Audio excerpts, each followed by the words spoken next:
Our speaker this evening is not only our beloved history professor, but also a professor of Greek, Latin, history, and patristics at Our Lady of Guadalupe Seminary in Denton, Nebraska. His master's degree is in classical Greek and Latin, and his doctorate is in the Fathers of the Church. He has published on the Fathers of the Church and on contemporary church history, particularly Vatican II and the liturgy in the 20th century. His most recent publication is the English translation of Yves Chiron's Annabelle Bougini, Reformer of the Liturgy. And it is a great pleasure to have you back with us, Dr. Pepino, for your first ICC lecture. Well, thank you, Melanie. It's nice to be back here. Of course, I feel among friends. I teach here weekly in sacred history, and tonight is going to be a different kind of history, although there are sacred elements. Mm-hmm. We're going to talk about Cinco de Mayo. Hello, I hear people saying hello. Dr. Pepino, I just want to welcome you. It's a blessing to have you with us on Cinco de Mayo. I hope you enjoy the evening with our big Institute family. So welcome.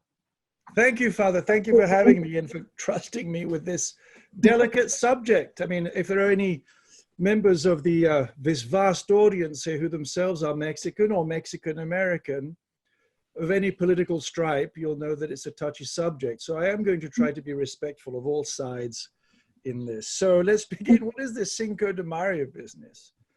Is it an important cultural event for Mexicans, for Mexican Americans? Is it just an opportunity for Americans to have a drink and fun foods between St. Patrick's Day and Memorial Day weekend? There's kind of a big empty space there. We know, okay, you may have heard it has something to do with a battle. Was this just a small battle? Was it a skirmish? Who were the opponents?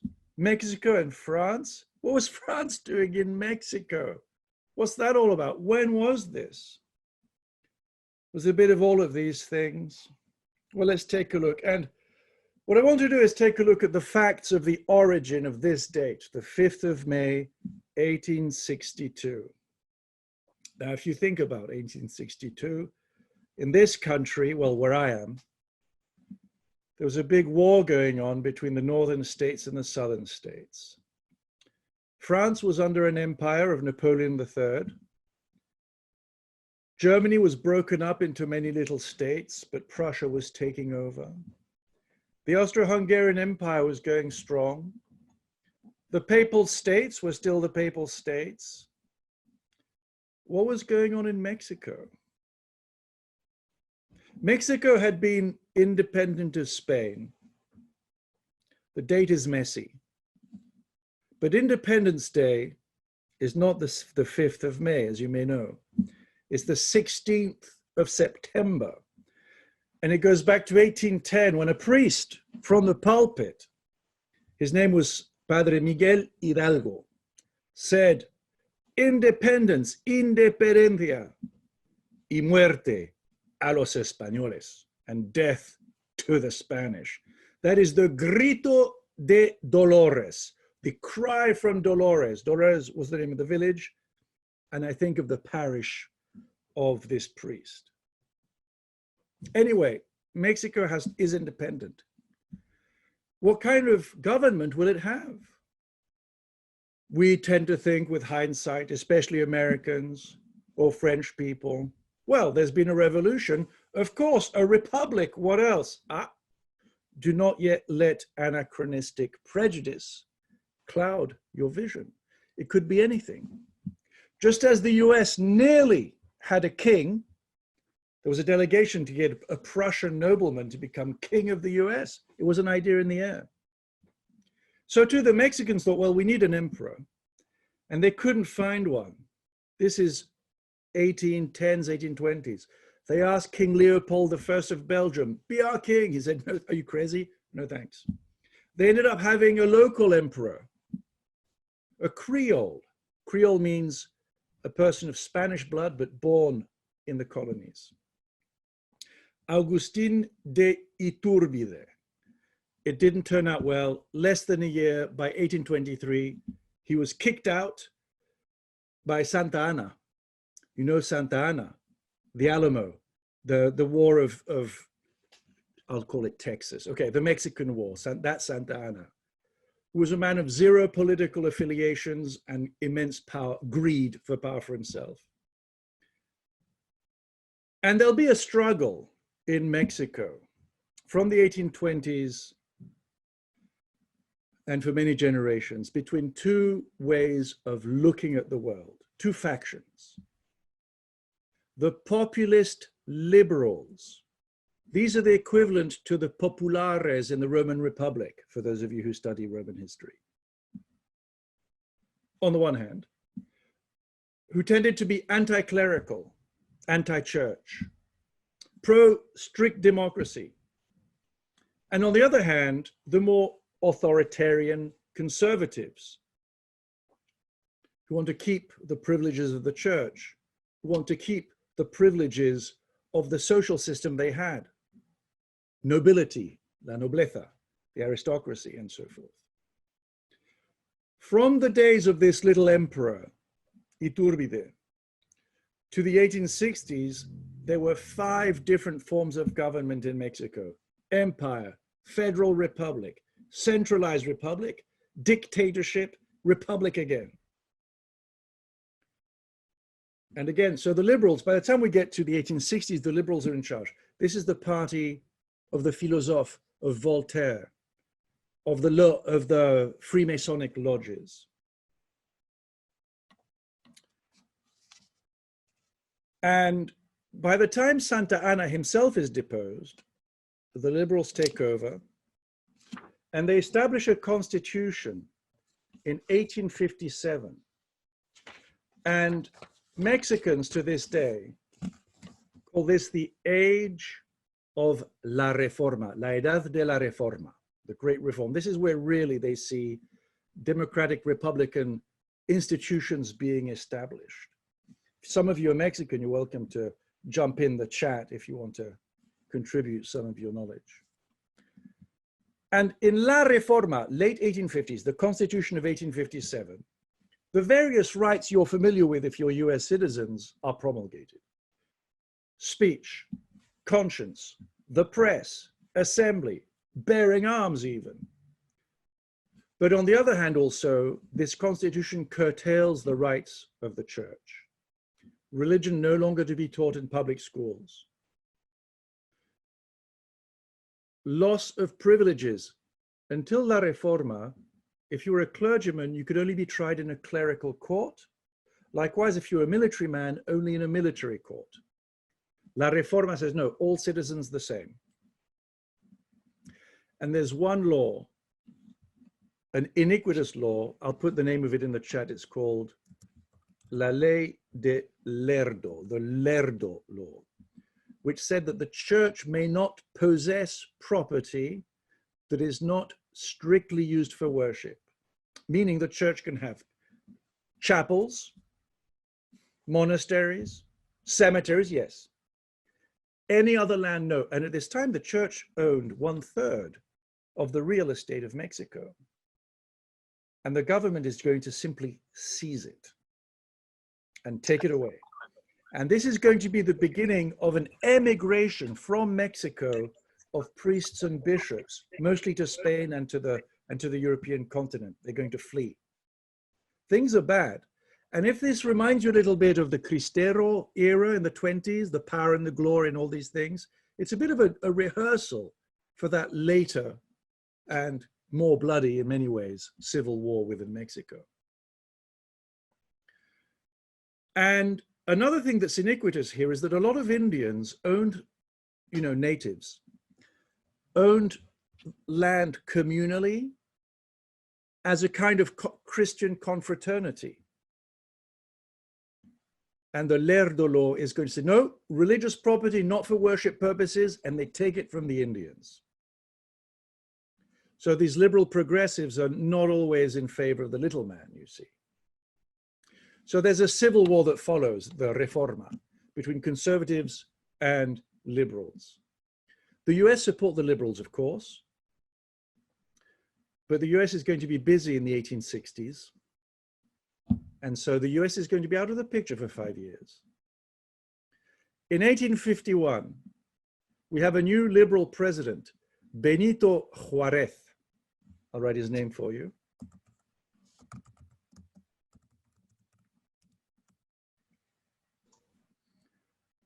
He's going to be president of Mexico on and off until 1872, including during all the events we're going to look at.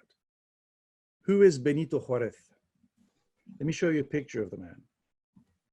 This is a painting of Benito Juarez. He was a lawyer. He was an Indian. The portrait doesn't show this, but he was pretty pockmarked. He was self-willed, intelligent. Benito Juarez had attended seminary, had married well. He'd married a Creole, a criolla, a woman of Spanish ancestry, but born in Mexico. He went to the University of Oaxaca. He will be governor of Oaxaca, this province. And he had refused to follow the order of Santa Anna during the war with the US. Once he determined that the US was going to win the war over Mexico, he said no more fighting and essentially gave up, which contributed to Mexico's loss of 1/3 of its territory to the US. And in fact, he was exiled. He went to New Orleans, and in New Orleans, he fell in with all these other exiles that Santa Anna had kicked out, including some atheists, a man named Ocampo, for example, and others. And he will later come back. Now, Benito Juarez was particularly anti-clerical. He is the one who had introduced this law against clerical privilege. He also believed that religious orders should be abolished. Jesuits, Franciscans, abolish them all. This is the kind of man. He always wore that black suit. You see, he was a small man in a black suit, humorless, the sort of man who doesn't say jokes and doesn't drink wine and is single-mindedly occupied with his vision of society. A kind of Lenin, if you like. And he also made decisions he had to make as president. So for example, during the civil war against the conservatives, he had hired some banditos to fight. After the war, he gave those banditos jobs as policemen. And so you can imagine the situation in Mexico. El respeto al derecho ajeno es la paz. That was one of the mottos of Benito Juarez. Yeah, respect for another man's right is peace. That was one of the many. There are many legends around Benito Juarez. El benemérito de la nación, I think they call him, the well-deserving of the nation. He's seen as a founder of the Mexican Republic today. Now, this is what's going on in Mexico. There's been a civil war. It's been a real mess. And Mexico owes a lot of money to European banks. And it has to be said that the European banks are also exploiting a little bit the Mexicans. So Benito Juarez and his government in July of 1861 say, we can't pay for 2 years. And a lot of the, the loans, some of these loans have been taken out by the conservatives, you know. And the Swiss bankers say, we'll lend you 3 million francs to be repaid, and you owe us 75 million francs in government bonds down the line. Exorbitant, usurious rates. And one of the parties interested in this loan is going to be the Duke of Morny, who is the half-brother of Napoleon III. I'll throw that in now, for now, okay? He owns 30% of that debt. Now,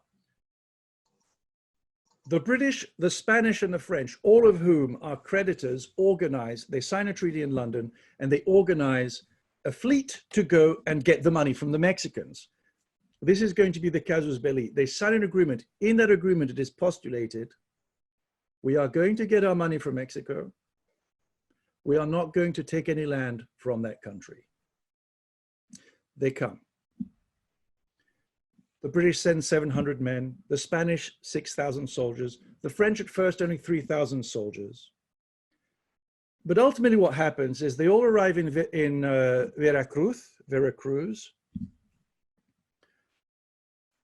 and they seize the customs house, they knock a few people around, And then the Spanish and the English, realizing that Napoleon III has other plans, leave. And this is the point when Napoleon III is going to use his army essentially to conquer Mexico.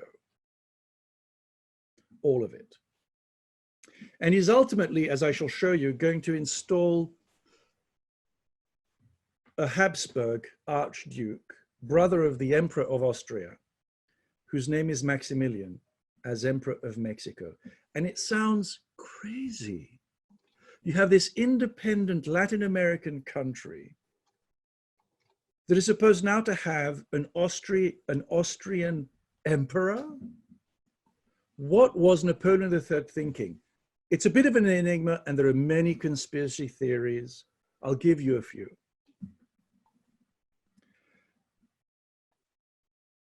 The financial interests of his half-brother, the Duke of Morny, I mentioned.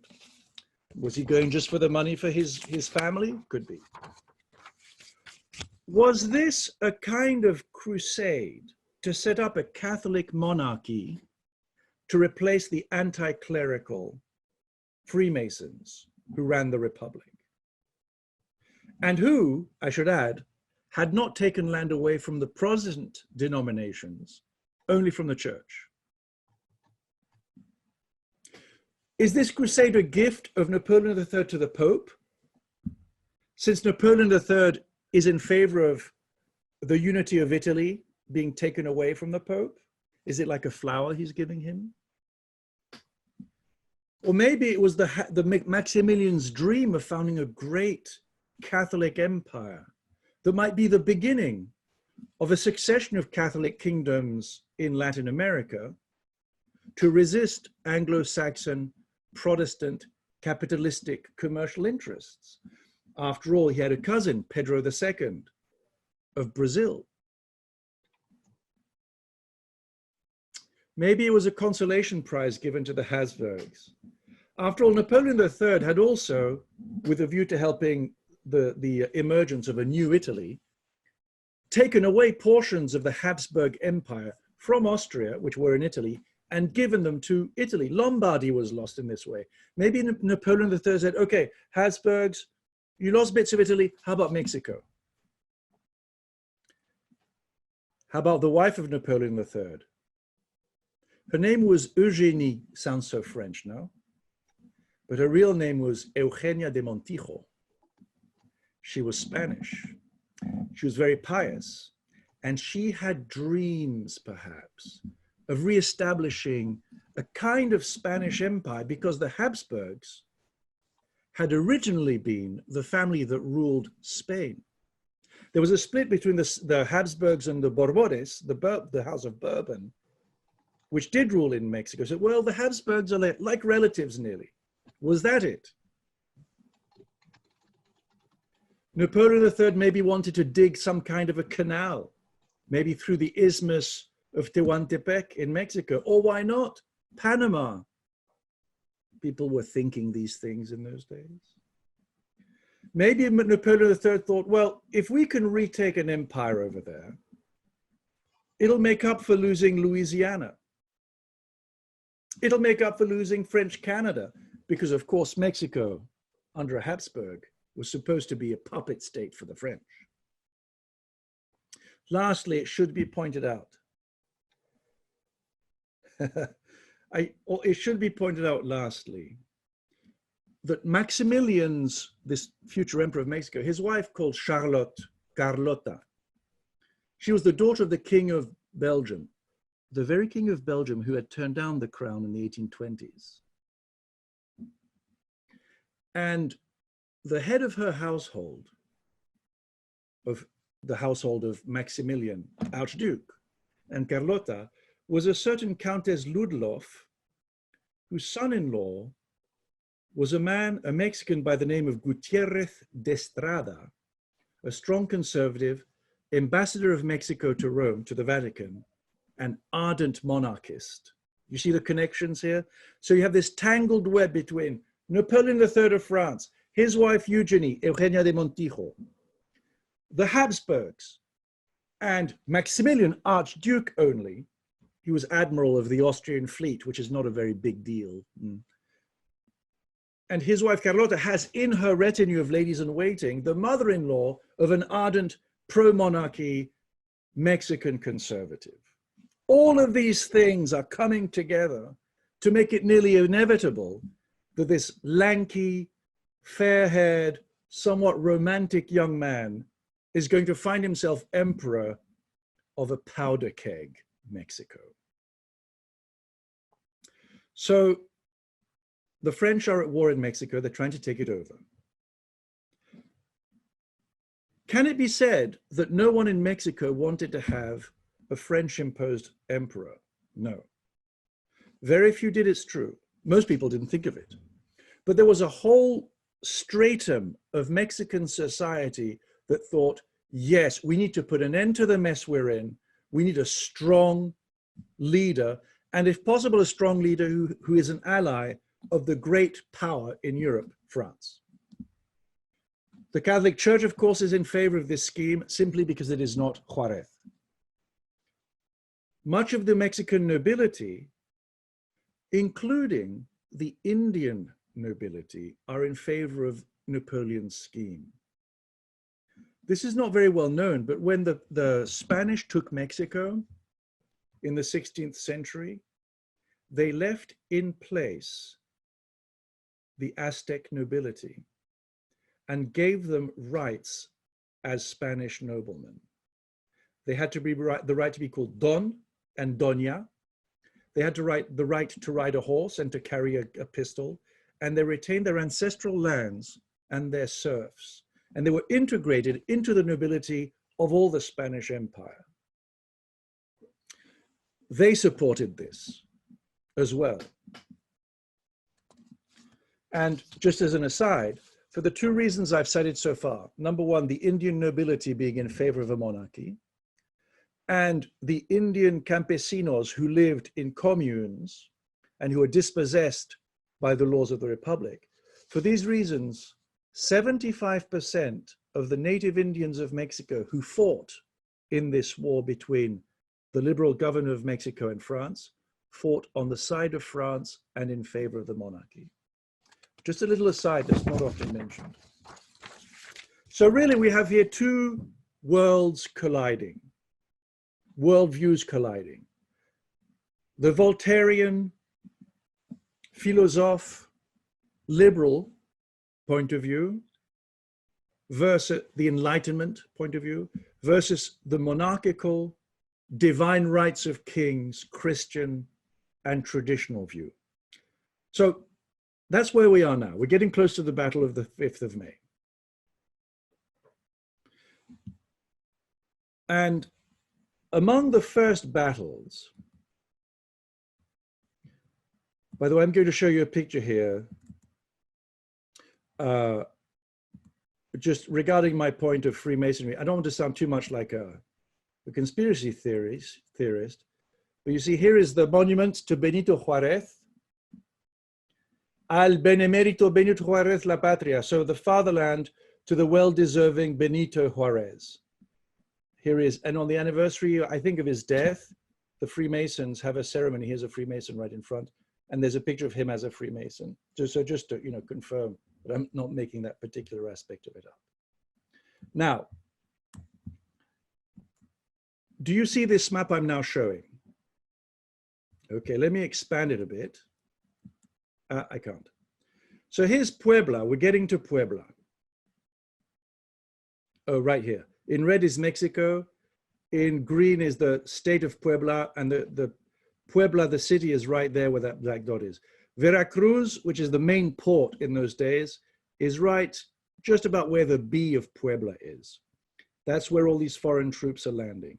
The French are bringing all sorts of troops over. French soldiers, Foreign Legion, the Zouaves with their baggy red pants, you know, and even because Napoleon III thought to himself, well, I'm going to send people to fight in the tropics. I need some African soldiers. So he asked the Pasha of Egypt to lend him 400 Black African soldiers, most of whom were abducted on the day before they were put on the boat and sent over to Mexico. It's a 46-day crossing. put into French uniforms and told, you're fighting for Napoleon III now. There are so many details to this war that beg your imagination, and that's another one of these forcibly inducted Black Africans from Egypt, stuck onto boats and told, right, now you're going to fight for us. And these 400 Blacks were among the most ferocious and best soldiers for the cause. So much so that they were given a reward. They got to visit France in Toulon before being sent back to Egypt when all is there said and done. Now, from Veracruz to Mexico City, of course, lies Puebla. So they had to take Puebla. Napoleon III believed it was a mere village. Maybe he had a faulty understanding of Spanish. In Spanish, pueblo means village. Puebla is the name of this town. Okay. And he thought it was a small village when in fact it had 80,000 inhabitants. So a pretty substantial burg. And a French commander is making his way there. His name is Commander de Laurentez. And de Laurentez writes to Napoleon telling him, don't worry, I'm going to blaze through Puebla and take Mexico. And in this letter, he sends him, he says this, and I'm going to show you a picture of the man so you can hear his words and see his face, and you'll see how the words and the face kind of match each other. He writes to the Emperor of France, we French are so superior to the Mexicans in organization, in race, and in refinement of manners, that I consider myself the owner of Mexico. You see the look in, see the eyebrows and the eyes, not very surprising. So that kind of was the attitude of the French commander in charge of the Battle of Puebla. It's the same attitude that lost the French Dien Bien Phu in Indochina in the 1950s and lost France in any number of battles all over the world. We will win because we're better, and then they lose. Puebla has a Mexican general, Zaragoza. And so the French arrive, and there's Puebla. A few skirmishes, and finally they say, okay, ceasefire. But French troop movement made the Mexicans within Zaragoza think, they're attacking us. So Zaragoza sends emissaries to the French. The French think that the emissaries are simply the first vanguard of an attack. And so on that fateful day, Cinco de Drinko, as it is called in some parts of the US, Cinco de Mayo, the French attack. And de Laurentez, the French commander, fully expected the people of Puebla to rise up. They'd all been told that the people of Mexico did not want the Republican government and wanted an empire, which was not true. And this was part of the reason is that the Mexican monarchists in exile had told Napoleon this. Oh, don't worry, everyone in Mexico will be on the side of the French. This was not quite true. And so to the surprise of the French commander on site, no uprising. So he has his artillery, he starts pounding Puebla. Then he sent his infantry to take over the place. But the artillery ran out of cannonballs, and so they were no longer under cover.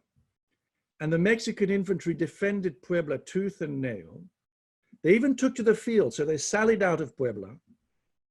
And the Mexican cavalry sallied out and flanked the French infantry, driving them up a slippery hill. Now, this is a tropical zone. And those of you who've been to or you've grown up in tropical countries, you know that you can set your watch by the torrential rain sometime between noon and 3 p.m., okay? Usually around 2 p.m., big downpour, everything is cooled down and cleaned off, and you can go out for a walk. The Mexicans knew this. The French had some idea. I mean, they'd been there for a while, but it was not ingrained in their habits. So they have to go up this hill.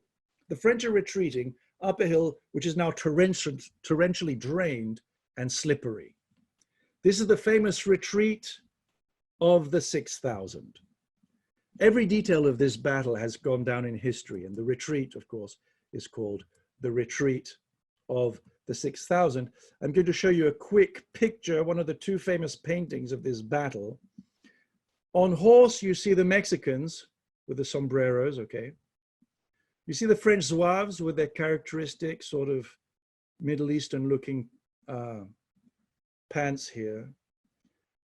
And it's a pretty good battle scene in the sense that it really looks like total mayhem, doesn't it? Lots of smoke, people dashing to hither and yon. So it's a defeat for the French. France, and the number of the dead tells the story. Only 172 French dead, 87 Mexican dead. This was no hecatomb. The French had 304 wounded and 35 captured as prisoners. The Mexicans, 131 wounded and 12 missing. It's a bit more than a skirmish, but I mean, come on, this is not a Waterloo. But it is El Cinco de Mayo, and it will resound around the globe. This is the great mythic victory of the Mexicans. They're not going to win many battles in this war, but they do win this one. They win another one as well, to which I'll get in a moment. And this gives to the Mexican back their pride and their hope. Their country's been a mess essentially since independence. They haven't been able to pull up their socks this whole time. They're in debt and they win. By the way, sidebar. Did you know there already had been a war between France and Mexico in 1821? And it was called the Pastry War, because it was over some pastry chef felt that his rights weren't being respected. He was French in Mexico. And it was, I mean, if there ever was a Banana Republic style war, it would be a war called the Pastry War, okay? And they'd lost that. And and they've lost against the US. They've lost a third of their territory, California, New Mexico, Texas. Finally, they're proud of something. And it was against all odds. Here was the mighty French army. The Mexicans were using Napoleonic War, and by the Napoleonic War here, I mean Napoleon I, rifles that the British had sold them. We have to fill in from the front, you know. Whereas the French soldiers were using Chassepot rifles. Historian Jimenez Moreno, Mexican historian, will say that this triumph of Puebla contributed to forging a Mexican identity. But the French, of course, see it differently. For them, this is awful. At this point, everyone is getting cold feet about this invasion. Napoleon even is. He's thinking, he tells Maximilian, this is your last chance to get out of this, by the way. Now, by the way, Maximilian has not yet officially been asked to be emperor, but everyone knows he's in the cards, mainly because he's the only one, and also other reasons why he said yes. The troops on the ground are beginning to grumble that they're fighting to fill the pockets of the emperor's half-brother, the Duc de Morny, or some people say, we're fighting on a woman's whim, meaning the Empress Eugenie. He needs victories, Napoleon III does. Now he sends more. He sends 30,000 troops, well-trained and well-armed. And that's what really tips the scales in favor of France. He sends a new general, General Forêt, a tall, hard, rude man, unpopular with the men, who will be replaced by another much better general, Bazaine, who's still not going to win in the end, but that's a next story. For the first time in history, an ironclad vessel crosses the Atlantic, the Normandy. This is the age when ironclads developed principally during the War of Secession between the states, between the Confederate States and the United States. But the French also built, and they send one, mainly to show, because the French are afraid that the Union is going to intervene. The Union is afraid that the French are going to take the side of the Confederacy, which was likely. Most European powers are tilting to the Confederacy. But the US is going to stay out of it. The French send an ironclad to show that they have ironclads too. And disease, so they all show up in Veracruz, disease befalls them. The famous disease from this war is called the vomito negro. You know it as yellow fever. There's going to be a corps of Belgians. After all, the wife of Maximilian, Charlotte, is Belgian, and some Austrians too, in that hot climate. And they're going to win. There'll be a second Battle of Puebla the next year in 1863, where Puebla is completely taken, and that opens the door to going to Mexico, which is the next stop. Part of this invasion was another, I've told you there was another victory of Mexico. It took place on the 30th of April, 1863. It's the Battle of Camaron.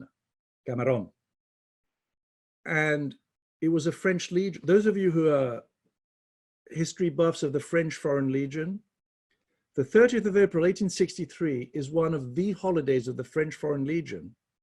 And yet it commemorates their defeat. It's typical, by the way, the French to celebrate defeats. This defeat is because 65 foreign legionnaires held off 3,000 Mexicans until there were only 5 left, and then those 5 legionnaires charged the 3,000 Mexicans with bayonets. And one of the captains had a prosthetic wooden hand, which was recovered and sent back to France. And it is the French Foreign Legion's most venerated relic. So you see how this small, harebrained, really, I mean, to speak seriously, scheme of invading Mexico for a Habsburg emperor resonates even in France. I was in the French army, and I remember we went to the Foreign Legion, to one of their regiments there, and they have museums and things. This is the big deal for the French Foreign Legion. Anyway, 7th of June, 1863, the French take Mexico City, and they take most of Mexico. Well, they take all the towns and all the main highways, but a lot of the countryside is going to remain in the hands of rebels, Republicans, we'll call them. So that was Puebla, okay. And it is taught to Mexican children to this day as being the day we beat the French army and kicked them out of Mexico. Not quite. But it is nevertheless a big deal. Now, let me deal with the consequences, and then we'll go to the aftermath. So now Napoleon needs to put, as promised, a head of state to the Mexico. And they turn to Maximilian, and I'm going to show you some photos now, or pictures, I should say, of our dear Maximilian, who's a bit of a, in many ways, I would say, a tragic figure. In the sense that so here, for example, okay. I'm going to show you first a photo. I hope I can get it. So here's the battle as promised. No, that's wrong. Of the delegation that came to ask Maximilian to be their emperor. Here we are, I'm nearly there. I do beg your pardon. There we are. So here you have the delegation of Mexicans. This takes place at Maximilian's palace, really mansion, on the Mediterranean coast near Trieste, which is now in Italy, but at the time was part of the Austrian Empire. Here's another photo. Do you see him? Sort of a pale, fair, gangly looking European. He doesn't look Mexican at all. Blue eyes. He has that lip of the Habsburgs. And that the hair was parted all the way back, which is why you see it curling back here. And he parted his beard. It was the fashion at the time. Now I'm going to show you now the family tree of this man, just so you can see how he's related to all of these people. Okay, here we are. Here's, in this box, Ferdinand Maximilian, son of Franz Karl and Sophia of Austria, grandson of Francis II, Holy Roman Emperor. a title that goes back to Charlemagne. So this is a dynasty whose power goes all the way back to Charlemagne. And they've ruled all of Europe in one way or another. He marries Maria Teresa of Naples and Sicily. Ferdinand the Benign was originally the emperor, but he was dim-witted because of intermarriage. He was weak-minded. So his brother Franz Karl became the Emperor of Austria. And then Franz, well, for a bit, but he also, or rather no, the empire went straight to Franz Joseph. And Franz Joseph, Emperor of Austria, is going to be the Emperor of Austria until 1916. He's going to be there when World War I begins, just to give you an idea of how history can stretch out. Here's Ferdinand Maximilian. Now notice that Ferdinand Maximilian, that's our man, Max, his auntie, Mary Louise of Parma, was married to Napoleon, the short one, with a hand on the belly. And his cousin, therefore, was Napoleon II.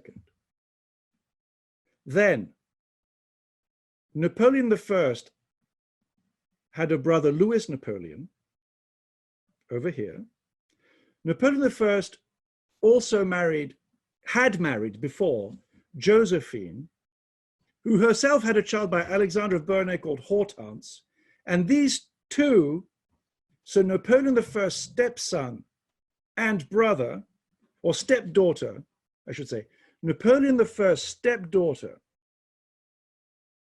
and brother marry, and they beget Napoleon III, who is therefore step cousin once removed of Maximilian. Okay, that was the whole point. So they're, in that bizarre dynastic way, related. Maybe that gave him an in as well. It's a bit incestuous. I mean, literally, actually incestuous in some ways, but that's how things were in those days. So who was Maximilian? Who was this lanky, smooth-skinned, pale boy? He always had grown up in the shadow of his older brother, who would be this very long-lasting Austrian emperor. And by the way, it was in that empire that World War I began. It was another archduke, remember, who got shot by a Serbian nationalist. He was himself a bit of a liberal, Maximilian. He was opposed, for example, to the brutal repression of Hungarian nationalists when that happened under his brother's reign. He loved exotic plants and animals. When he was 8, he was given, for his birthday present, an exotic zoo with monkeys and toucans from Latin America. He loved that stuff. His wife, so I've mentioned her, Charlotte, or Carlota, as she is called, the emperadora, I think you would say in Spanish. Here she is. Nice, I mean, very elegant lady, obviously, with a noble gaze. She knows who she is. She was very ambitious too. Now, what kind of a reign? And by the way, in 1860, he'd gone to visit his cousin, Emperor Pedro II of Brazil, a relative of whom he had a crush on, Maria Amelia Bragança. That was his first love, but she died. So he could have actually married a Portuguese royal and been more directly related to Pedro of Brazil. Didn't turn out that way, but he went and he loved every minute of Brazil. He was made fun of a little bit. He would go hunting for butterflies with a white merino wool suit and a big hat and a huge net. You know, you can imagine going into the forest. It took 5 minutes for the jungle to destroy his hat and destroy his net, but he tried. And he himself admitted, I came to Brazil with more equipment than experience. So the idea of being emperor of a tropical kingdom appealed to him. Also, he told the delegation, I will only accept the throne of Mexico if you can assure me that the people want me. And they said yes. And they provided forged papers to show that there'd been a plebiscite and that everyone wanted him. So he was kind of tricked into it. So he becomes emperor. And here's another, I mean, who were these people? They're in their 20s. He's what, not 30? He's a little over 30 when he goes. His wife is a young woman. And on the whole trip there, they write a handwritten book, 600 pages, on what court etiquette will be like once they're there. Of course, he has a beautiful outfit rigged up. Here's the Emperor of Mexico. Nice ermine, you know, in case you get chilly in those tropical winters. And that's him as emperor. But it'll come to a bad end, as you can see. But before we get to that, to make a long story short, as long as the French soldiers are there, he's there. So he arrives in Veracruz. Little detail that shows what kind of really palace European he is. He asks for all the streets of Veracruz to be sprayed with chlorine before he gets off the boat. Because, you know, those people. And this was not a move made to endear him to the Mexican population, who justly thought to themselves, does he think we're dirty? But he does arrive. He takes up the cause of the Indians, who were serfs essentially. He abolishes the right of masters to whip the Indians on their property, that kind of thing. But on the other hand, he does set up a Habsburg court. So he's a benign emperor, a benign monarch. He only wants the good of his people. He's tender-hearted for the poor and the oppressed, but his court has to be dazzling, just like his brother's court in Vienna.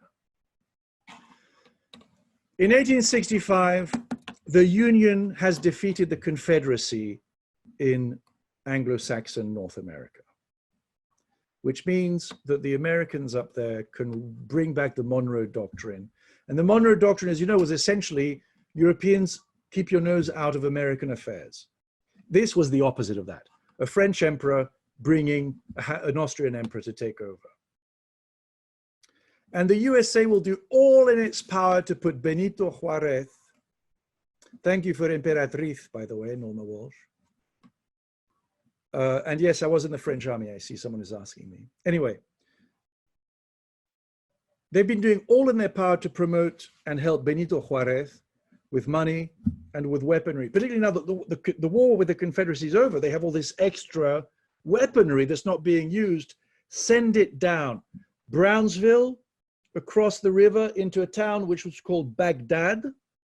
On the Mexican side, there was a famous Battle of Baghdad, by the way, which involved some Buffalo soldiers, the black soldiers of the Union Army, fought against the monarchist armies of Mexico. So here's another side glance at how crazy things could be.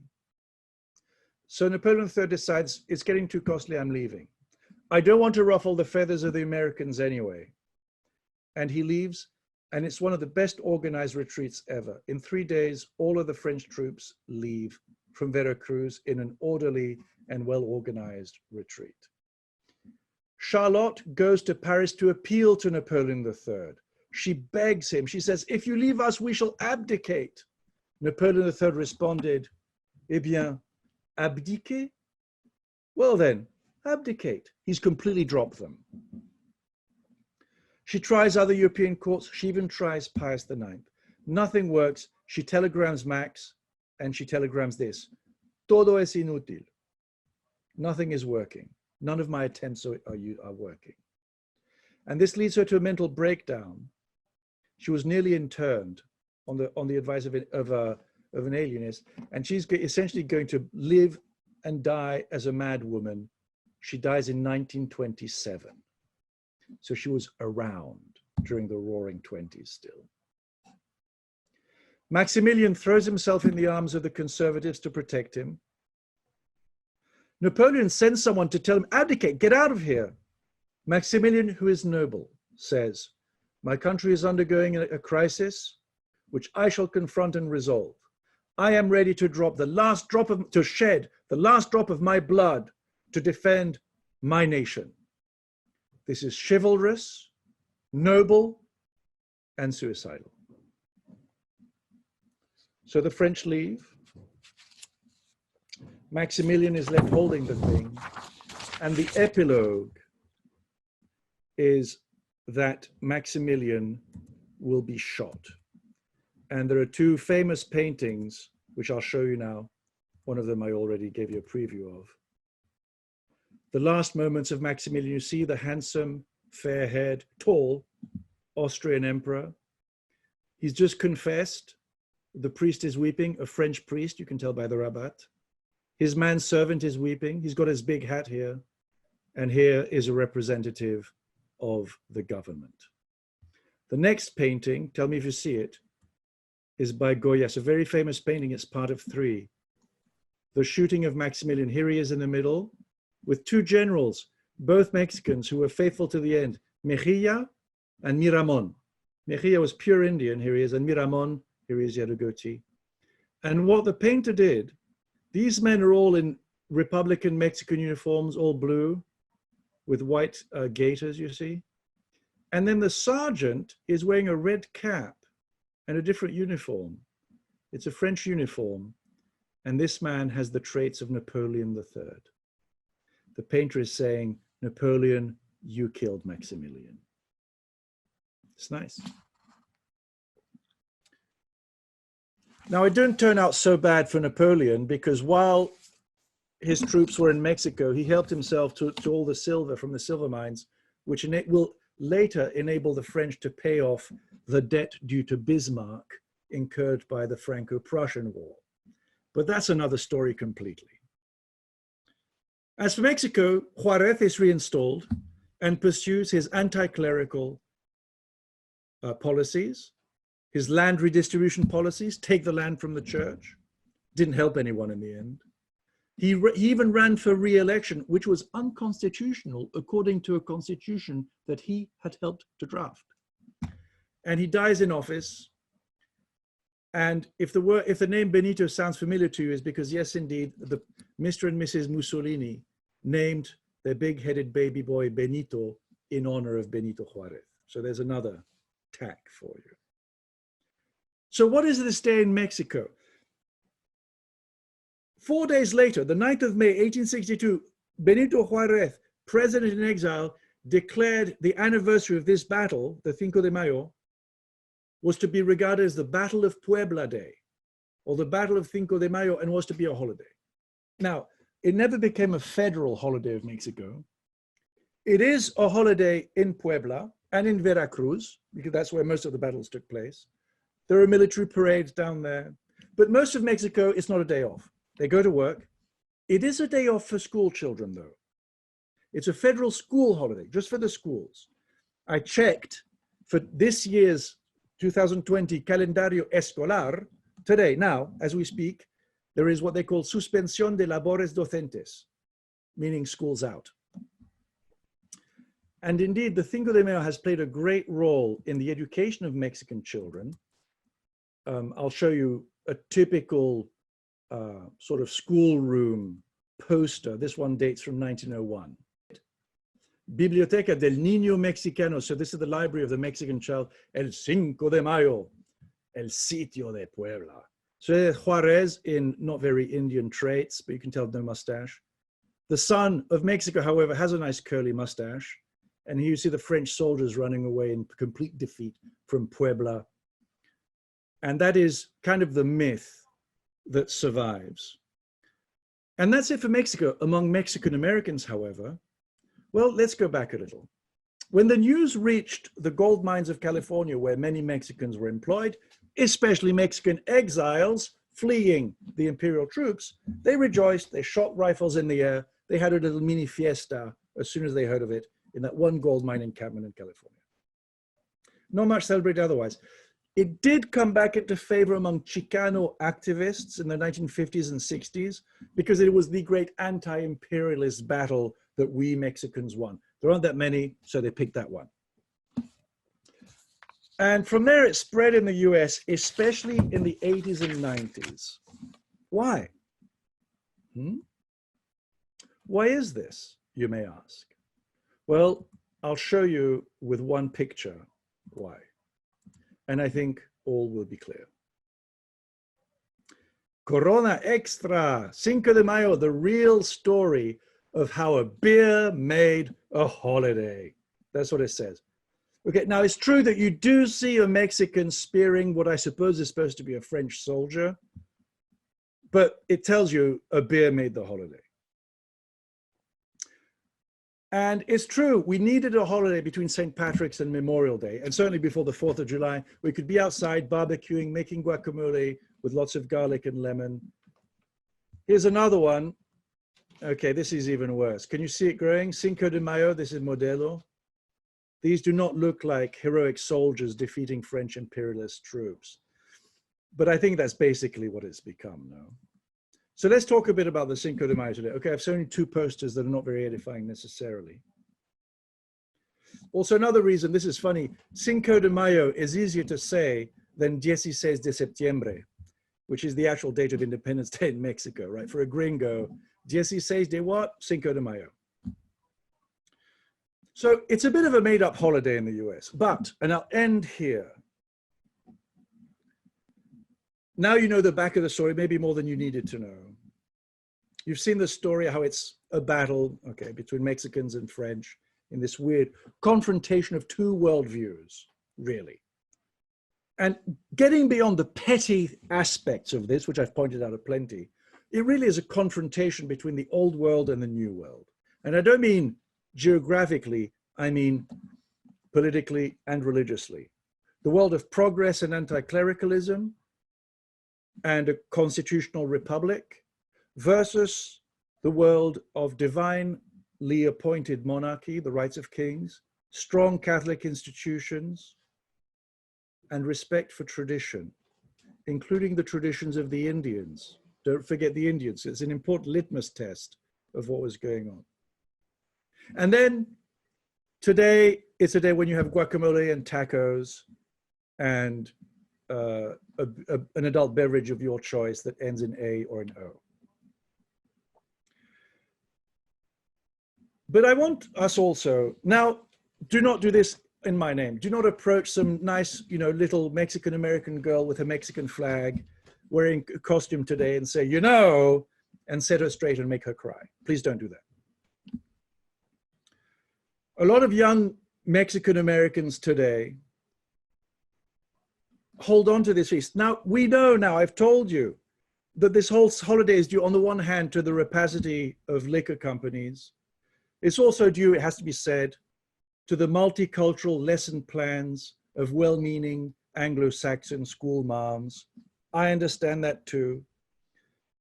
But it's come to be a symbol of pride in the history of their country and of their ancestors, of the Mexicans. And for that reason, I would recommend that you use sensitivity and respect. And certainly I myself, even though I've gone out of my way to drink French brandy today, French cognac, there's no reason not to celebrate the day too. And that's my little talk on the Cinco de Mayo. Thank you for paying attention. Thank you so much, Dr. Pepino. You're welcome. That was absolutely fascinating. We have this question coming in from Jose.